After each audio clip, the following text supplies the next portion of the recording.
आज हमारी बातचीत होगी जनाब साबिर हुसैन जो राज से रहने वाले हैं। मैं राजेंद्र पुरिया आर ललन न्यूज से।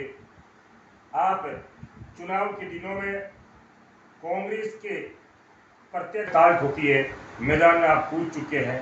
हम आपसे बातचीत करेंगे कि आप जेतान विधानसभा में भविष्य में आपके क्या सपने हैं, विकास के बारे में क्या सपने हैं, लंबी चौड़ी हम बात करेंगे।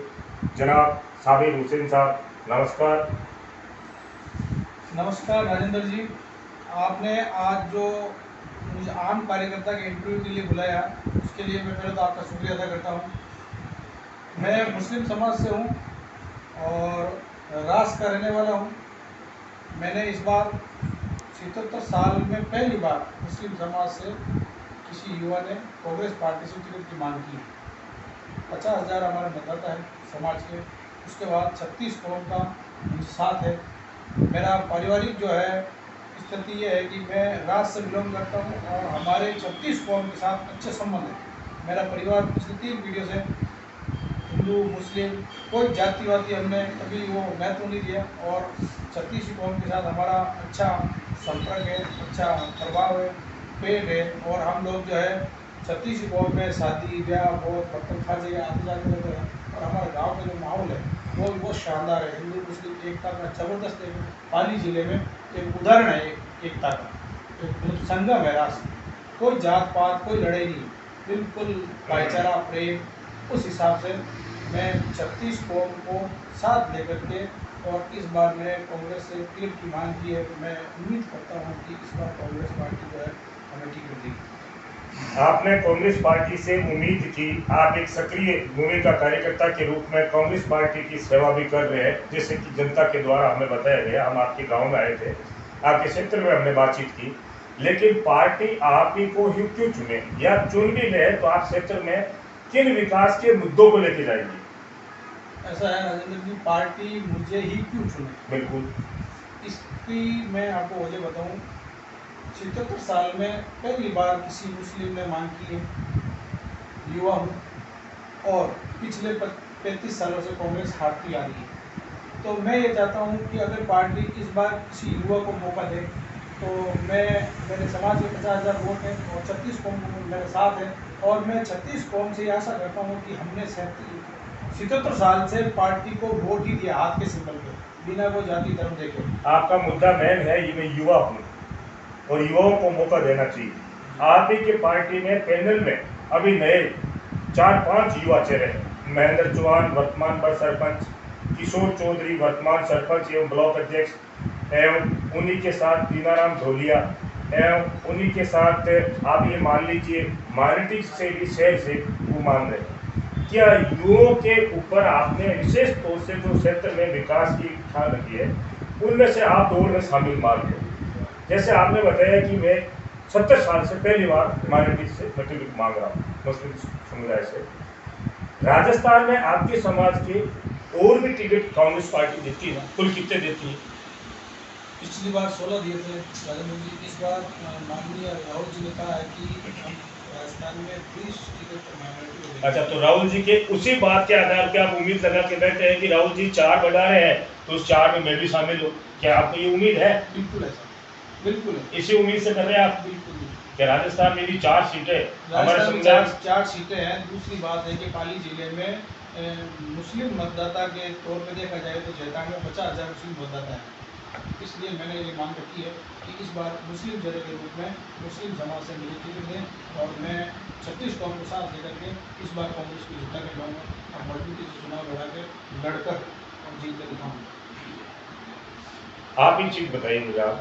आप युवा है, आप पार्टी के लिए संघर्ष करते हैं, लेकिन आप जेतरा विधानसभा की जो भौगोलिक स्थिति है, कहीं मैदानी है, कहीं पहाड़ी है, कहीं मान लीजिए इतने लंबे मंगरा क्षेत्र में बसे हुए हैं, कोट किराना से लेके टिपाड़ा फालका तक, इधर पालिया से लेके प्रतिपुरा धंजा तक, इस भौगोलिक स्थिति में आप कितने अनुभवी है, कौन किस क्षेत्र में क्या समस्या है, किस हद तक आप समाधान करने की कोशिश करेंगे, इसके बारे में मुझे बता सकते हैं? बिल्कुल बता सकता हूँ राजेंद्र जी। मैं मेरे गांव से शुरू करूँ। अभी हमारे 2 नवीन पंचायत हुई है, भगतपुरा और पालियावास। एक रास। उसके बाद आप आगे चले जाओ, सेवलिया, कुर्की, बुंगलिया, त्रिकिंगला, लांबिया, कांवलिया, खालका, ढिगोलमा, उसके बाद अनपुर काड़ू, ये आपके बड़ुंदा, खराड़ी, निम्बोल। अच्छा, आप जिस प्रकार गाँवों के नाम ले रहे हैं उस प्रकार मुझे ये अंदाजा लग रहा है कि आप भौगोलिक स्थिति से वाकिफ है, क्योंकि आपने जिन गाँव के नाम बताए हैं वो बसाव के हिसाब से एक दूसरे के पास बसे हुए हैं, तो इसका मतलब आप अनुभवी तो है। लेकिन एक चीज मैं आपसे और पूछना चाहूंगा कि अब की बार, हाँ, हालांकि कांग्रेस में हर बार लिस्ट तो लंबी होती है, लेकिन अब की बार युवाओं की लिस्ट लंबी है और अनुभवियों की भी लिस्ट लंबी है। जैसे अनुभवियों में पूर्व संसदीय सचिव दिलीप चौधरी, जो पिछले 5 साल से, जैसे कि हम लोग देख रहे हैं, सक्रिय भूमिका में है। सुरेंद्र जी गोयल, जो पिछले 25 साल तक भाजपा में शासन करने के बाद कांग्रेस ज्वाइन की है और वो यहाँ से उम्मीदवारी कर रहे हैं, और लोगों का मानना है कि वो उम्मीदवारी में दौड़ में मजबूत है। इन दोनों के बारे में आपकी क्या राय है? देखो, अपनी अपनी मेहनत हर कोई कर रहा है, बिल्कुल। और हर आदमी ये कहता है कि मैं टीम का दावेदार हूँ और मुझे मिलना चाहिए। उनकी अपनी जगह है, वो कर रहे हैं। यदि अनुभव और उम्र को देखते हुए पार्टी किसी को मौका दे देती है, उस समय जनाब साबिर हुसैन जी का क्या रिजल्ट रहेगा? मैं सिंबल के साथ रहूँ, पार्टी जिस किसी को भी टिकट देगी मैं उसके साथ हूँ। पार्टी आपको टिकट दे दे तो आपको क्या ये उम्मीद है कि वो आपको आशीर्वाद के रूप में सपोर्ट करेगी? निश्चित तौर पर करेंगे, क्यों नहीं करेंगे? आपको पक्का विश्वास है? बिल्कुल, हम 70 साल से देते आए हैं। हमने कांग्रेस को, हमारे रग रग में कांग्रेस है। नहीं, आप आपको एक पल के लिए भी कांग्रेस से जुदा नहीं हुए। तो मैं बिल्कुल उम्मीद 36 कौम से मैं ये उम्मीद रखता हूँ कि अगर पार्टी मुझे टिकट देती है तो इस बार मुझे 36 कौम वोट करेगी। ये आपके जो सीनियर नेता है, बिल्कुल करेंगे, बिल्कुल करेंगे। उनके ऊपर विश्वास है कि वो पूरा आपको पूरा सपोर्ट पूरा करेंगे? विश्वास है। विशेष तौर से आप देखेंगे जिले के अंदर सबसे बड़ा औद्योगिक क्षेत्र विधानसभा जेतर्ण में है, और जब भी हम लोग किसी से बातचीत करते हैं, ग्रामीण इलाकों में हमारे दौरा होता है, हम लोग जाते हैं वहाँ पे, तो युवाओं की सबसे बड़ी समस्या बेरोजगारी, और हम जिससे भी पूछते हैं तो सब लोग ये जरूर कहते हैं, हर नेता, कि मैं इन युवाओं के लिए वो करूंगा, मैं वो करूंगा, मैं वो करूंगा। इस मुद्दे पे आपके क्या विचार हैं? ऐसे है राजेंद्र जी, सच बात कहूँ तो आज तक किसी राजनेता ने ढंग से युवाओं की पैरवी की ही नहीं। अगर करते, दंग का मतलब जैसे आप खुल के बताइए। बिल्कुल ढंग का मतलब ये है, आज मैं जिस सेक्टर से बिलोंग करता हूँ, राज से, मेरे आसपास 2 प्लांट है, मेरे नज़दीक, बिल्कुल नज़दीक है, बांगड़ और अंबुजा। आज वहाँ बांगड़ में मैंने अभी देखा, अभी लेटेस्ट ये कहानी है, वहाँ मजदूर श्रमिक जो है संघर्ष कर रहे हैं, ताकि उनकी मैनेजमेंट से उनकी वार्ता भी चल रही है। मैं ये कह रहा हूँ कि आज स्थानीय युवा तो घर बैठा है, बिल्कुल, और बाहरी लोग आकर के कमा के खा रहे हैं। बिल्कुल। आज फैक्ट्री ये कह रही है कि मेरे पास वर्कर ज़्यादा हो गए, तो वो स्थानीय युवा को बाहर निकाल रही है, जबकि होना ही चाहिए कि स्थानीय युवा को वहाँ रोजगार पावे और बाहरी जो लेबर है उन्हें आप बाहर निकालें। पहला हक जो है स्थानीय को बनता है। अब स्थानीय युवा को बाहर निकाला जा रहा है और बाहरी युवा जो कमा खा रहे हैं। तो भविष्य में आपको मौका मिलेगा तो आप मैं उसके समाधान कैसे करेंगे? बिल्कुल उसका समाधान ये है कि मैं प्रशासन के साथ जितना संघर्ष करना पड़े मैं करूँगा, और मैं उनका विरोध करूँगा, और युवाओं को, स्थानीय युवाओं को रोजगार दे, उसके लिए मैं मेरा पूरा प्रयास करूँगा। और किसी कीमत में मैं समझौता नहीं करूँगा कि मैं स्थानीय युवा तो घर बैठा रहे और बाहरी लोग कमा कर खा रहे हैं। आज वहाँ इस इलाके में डस्ट तो हम खा रहे हैं, प्रदूषण के शिकार हम हो रहे हैं, और मजे पर वोट ले जाए हमारा युवा, स्थानीय युवा घर बैठा है। मैं युवाओं को विश्वास दिलाता हूँ आपके चैनल के माध्यम से कि यदि अगर मुझे पार्टी ने मुझ में विश्वास जताया और मुझे पार्टी ने टिकट दिया, तो मैं युवाओं से अपील करूंगा कि आप मेरा साथ दें, मेरे से कंधा मिला के मेरा साथ दें, और मैं आपके हक की लड़ाई के लिए बिल्कुल लड़ूंगा। और मैं दूसरे नेताओं की तरह मैं अपने घर करूं ऐसा काम मैं नहीं करूंगा। मैं युवाओं की जितनी हो सके मदद करूंगा, ज़्यादा से ज़्यादा रोजगार स्थानीय युवाओं को कैसे मिले उसके लिए मैं भरसक प्रयास करूंगा। जैसे कि आपने कहा कि डस्ट तो हम खाए और मलाई कोई और खाए, ये सब नेता ताल ठोक रहे हैं। जैसे कि हमने पिछले दिनों में देखा, एक अहम मुद्दा मैं आपसे पूछना चाहूंगा, ये जो फैक्ट्री के आसपास बसे हुए लोगों की जो रोजगार की समस्या 8-10 पंचायतों की है, लेकिन जैसे मैंने आपको पहले पूछा था, भौगोलिक स्थिति के हिसाब से मैदानी एरिया में अलग समस्या है, उसके बारे में आपकी क्या राय है? ज़्यादातर युवा, ये जो इलाका है 100-150 किलोमीटर का ही है।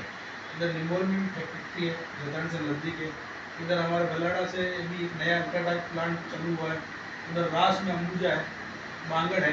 उसके अलावा जैसे आप मंगरा बेल्ट की आप जैसे बात कर रहे हो कि भौगोलिक स्थिति के हिसाब से जहाँ जरूरत होगी, जहाँ विकास के काम होंगे, शिक्षा के सेक्टर में हुआ, मेडिकल के सेक्टर में हुआ, या और सड़कों का जो मामला है उसका हुआ, पानी की समस्या जैसे ज़्यादा मीठे पानी की समस्या, तो ऐसे जो मुद्दे होंगे, जहाँ जैसी स्थिति होगी, जहाँ जैसी मांग होगी, उस हिसाब से विकास काम होगा। आपको पार्टी विश्वास करे या दूसरे पे करे, पार्टी किसी एक चेहरे को सिंबल देके मैदान में उतारती है, तो आपके हिसाब से जेतरा विधानसभा में अब की बार कांग्रेस पार्टी की क्या स्थिति है? जीत के आसार आप क्यों मानते हो? ऐसा है राजेंद्र जी, माहौल कांग्रेस पार्टी ने इन जो 5 सालों में जो काम किए उससे जनता इतनी खुश है कि हर हाल में वो गहलोत सरकार को दोबारा रिपीट करनी चाहती है। सबसे जो बड़ी बात वही है, जितनी भी जन कल्याणकारी योजना गहलोत साहब ने माननीय गहलोत साहब ने चालू की है उसका आम जन में खासा प्रभाव रहा है। आम जन बहुत खुश है और मैं निश्चित तौर पर आपसे कहता हूँ कि इस बार कांग्रेस पार्टी कांग्रेस राजस्थान में सरकार। बीजेपी पार्टी वाले तो आपके ऊपर आरोप लगा रहे हैं कि आप ये मुफ्त की रेवड़ी बांट रहे हैं। ऐसा है, बीजेपी की वालों के पास में कोई मुद्दा है ही नहीं, क्योंकि आम जनता के दैनिक उपयोग की चीज़ें, दैनिक जो उनकी जीवन में रोजमर्रा की जो जीवन में जो चीज़ें जरूर पड़ती है उसको ध्यान में रखते हुए गहलोत सरकार ने स्कीम लॉन्च की है, तो उनके पास तो कोई मुद्दा है नहीं। इससे पहले भी आपने देखा होगा जब गहलोत सरकार ने फ्री की दवाई चालू की थी, जहरीली दवाई, तो बीजेपी सरकार कहती थी कि तो जहर बांट रहे, तो कोई तो विपक्ष पार्टियों का और काम ही किया जाए। बीजेपी आपके ऊपर आरोप लगा रही है कि पिछले 5 साल में कांग्रेस की सरकार रहते हुए यहाँ पे कोई विकास नहीं हुआ, जबकि प्रमुख बीजेपी, प्रधान बीजेपी, एमएलए बीजेपी, यहाँ तक कि चेयरमैन बीजेपी का है। उस आरोप के बारे में आप क्या सिद्ध करना चाहिए? ऐसा है कि आरोप उनका सही है, क्योंकि इन 5 सालों में विकास कहीं नजर आए नहीं।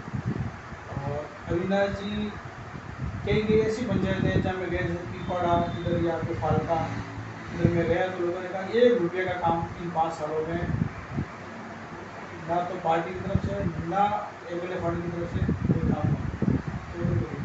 काम तो हुआ नहीं, तो जनता को। आप अभी विधानसभा चुनाव के हिसाब से क्षेत्र में घूम रहे हैं, सड़कों की क्या स्थिति है आपके साथ? मैं यही कहूँगा दयनीय स्थिति। अभी आपसे सीधी बात और सच बात, मंगरा क्षेत्र का सबसे बड़ा एक आरोप है कि यदि अब की बार टिकट मैदानी एरिया में जाता है तो वो लोग कहते हैं कि हमारे रायपुर का विलय होने के बाद हमें किसी भी कास्ट से या किसी भी समाज से दोनों पार्टियों ने मौका नहीं दिया। उनके दिल जीतने के लिए या फिर पार्टी के पक्ष में वोट देने के लिए क्या आपके दिमाग में कोई योजना है? राजेंद्र जी, ऐसा है, लोकतंत्र में हर एक को टिकट मांगने का अधिकार है और मैं समझता हूँ कि हर समाज ये हक रखता है कि भाई उनका एमएलए हो, उनकी पार्टी से एमएलए, उनकी समाज से एमएलए हो, हर आदमी चाहता है। मुझे अगर टिकट मिलता है तो मैं निश्चित तौर पर वहाँ जाऊँगा, उनको अपने साथ लाने की कोशिश करूँगा। जैसे इधर ज़्यादातर कांग्रेस माइनॉरिटी, मंगरा बेल्ट में ज़्यादातर कांग्रेस माइनॉरिटी ही है, फिर भी मैं उनसे विश्वास में लाऊँगा, उनको अपने साथ लाऊँगा और उनकी जो जायज़ मांगे हैं उन पर मैं काम करूँगा। आप ही की ग्राम पंचायत से आप जो अहम मुद्दा मांग कह रहे हो कि युवा होना चाहिए, 2 और युवा जो जिला परिषद सदस्य राशा सिंह रावत वो भी आपकी दौड़ में शामिल है, पूर्व सरपंच रास दयाल जी गुजर वो भी टिकट मांग रहे हैं। इधर भाजपा से जो पहले सरपंच रहे हैं, अभी उनकी धर्मपत्नी सरपंच है श्री देवकरण गुजर। क्या एक ही ग्राम पंचायत से 4 एमएलए? ये मामला कैसे? जनता के दिमाग में संदेह, ये मामला कैसे? ऐसा है, हम 4 में से 3 तो हम कांग्रेस से मांग कर रहे हैं, बिल्कुल, एक वो बीजेपी से मांग कर रहे हैं, बिल्कुल। कांग्रेस से हम जो 3 मांग, कोई आपत्ति नहीं। कांग्रेस तो यदि पार्टी गोयल साहब को भेज दे तो फिर वो पार्टी में नहीं, आप प्रत्यक्ष करके बोलेंगे? मेरे प्रत्यक्ष का तो हमारा तो बीजेपी साइन है वैसे ही नहीं। देखो ऐसा है कि पार्टी से मांग तो 30-35 ने की है, सबको तो टिकट मिला नहीं, टिकट तो किसी एक को मिलेगा, बाकी हम साथ हैं। जिसको पार्टी फिर ये अंतिम निर्णय पार्टी का है, पार्टी किसको टिकट देती है उसके साथ रहेंगे, इसमें तो सोचने कुछ सोर्स और जानकारी के मुताबिक सुनने में आ रहा है कि पार्टी के सिंबल की उम्मीद के साथ साथ जनाब सारिद साहब कहीं नज़र और भी लगाए गए हैं किसी और सिंबल के ऊपर, ऐसा तो नहीं है? नहीं, ये बिल्कुल गलत बात। बिल्कुल इस चीज़ का कटाक्ष कर रहे हो आप। बिल्कुल। हमें ये सुनने में आया है देखो, जितने मुंह उतनी बात, लोग कुछ भी कह सकते हैं। कि और सिंबल के बारे में नहीं भी। नहीं नहीं, कहीं कोई गलत बात नहीं, बिल्कुल गलत बात। मैं आपका इसे सिरे से गाइड करता हूँ। आपका मानना सत्य है कि कांग्रेस जो निर्णय करेगी वो आपको स्वीकार है? बिल्कुल स्वीकार है, बिल्कुल स्वीकार है। बिल्कुल।